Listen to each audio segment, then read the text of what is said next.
Encore une réussite pour l'édition 2009 des 24 heures du Mans Camion. 47 000 fans sont venus une fois de plus vibrer avec les pilotes.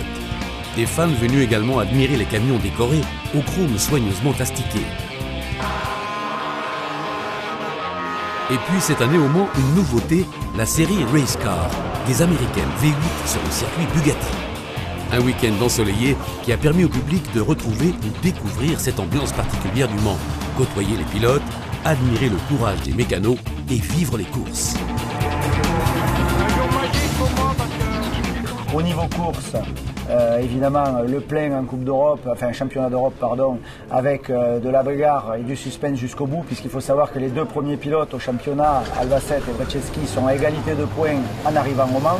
Alors il y a quasiment une course de la fin, puisqu'après le Mans il ne restera que Madrid. La tension est au plus haut et le spectacle sera évidemment au rendez-vous. On a vu la première course déjà se dérouler un peu correcte mais assez haute en température. Je pense que tout au long du week-end on va avoir du beau spectacle. Bueno, esta temporada está siendo muy competitiva. C'est une saison très serrée depuis le début. On a été devant au tout début de la saison, on a perdu le leadership en arrivant au Mans, mais de toute manière, les Bugueras sont très forts depuis le début de la saison.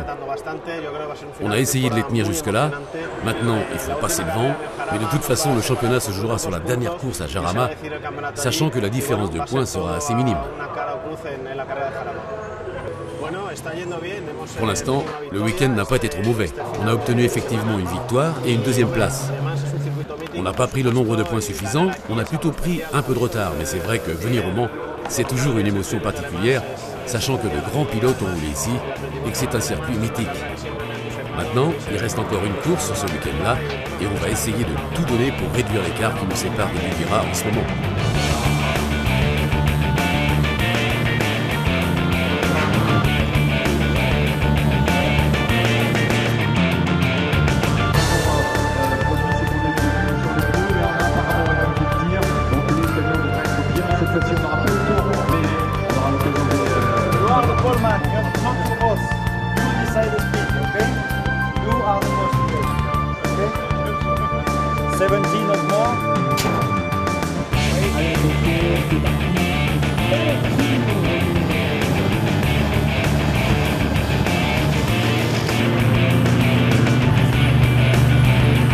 Malgré tous ses efforts, Antonio Albacete n'a pas réussi à monter sur la première marche. Il termine la saison à une honorable deuxième place. La première revenant à Breceschi avec Johan Hahn pour compléter le podium.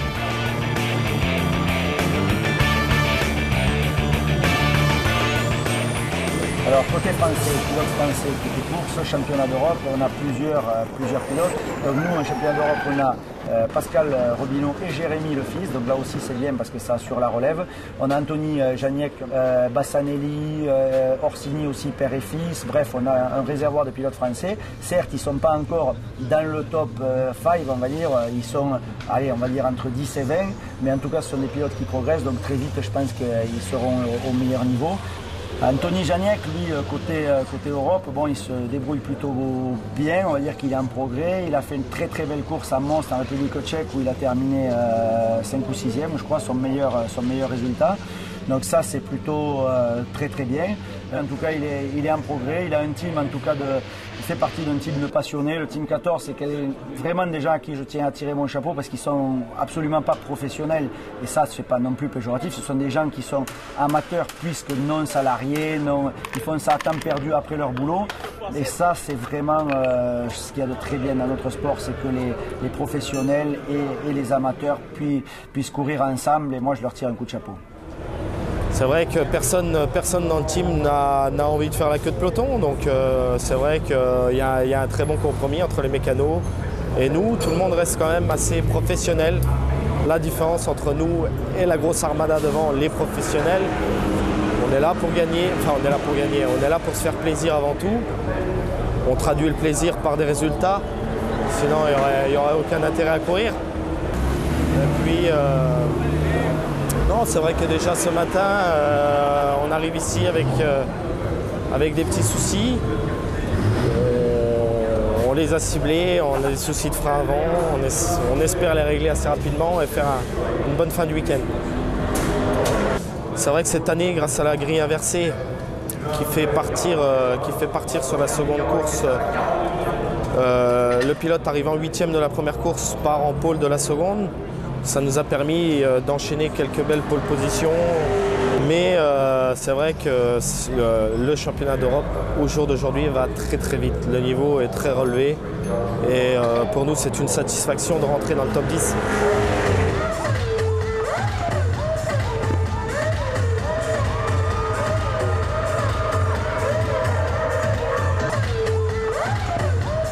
Tout ce qui est hors piste, idem que les années précédentes, on augmente encore un petit peu les camions décorés, les shows, un peu tout ça, où on a pareil le mieux du plateau français et européen, puisqu'en nouveauté on a aussi des Italiens, des Belges, des Hollandais, on a beaucoup de camions décorés qui se déplacent à travers l'Europe, ce qui prouve évidemment que Le Mans reste et accentue sa place de leader dans les Grands Prix camions.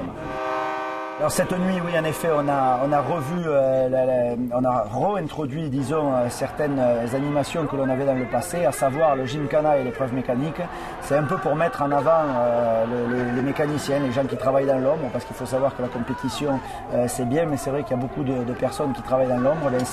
C'est un peu dans ce but-là. L'épreuve mécanique, c'est démonter une roue d'un véhicule le plus rapidement possible et la remonter. C'est chronométré, le meilleur gagne évidemment. Et là, on a un podium à l'arrivée.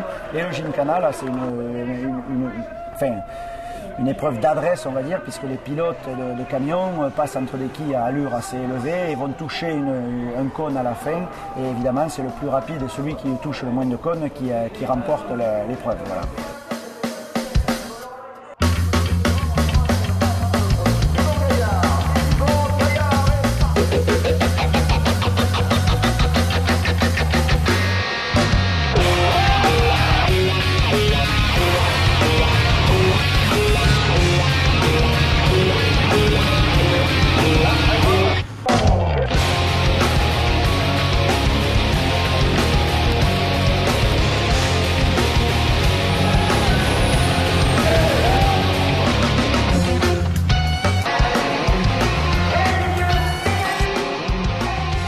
La grande nouveauté de ce week-end 2009, c'est le parrainage de Laurent Wolf de cette édition.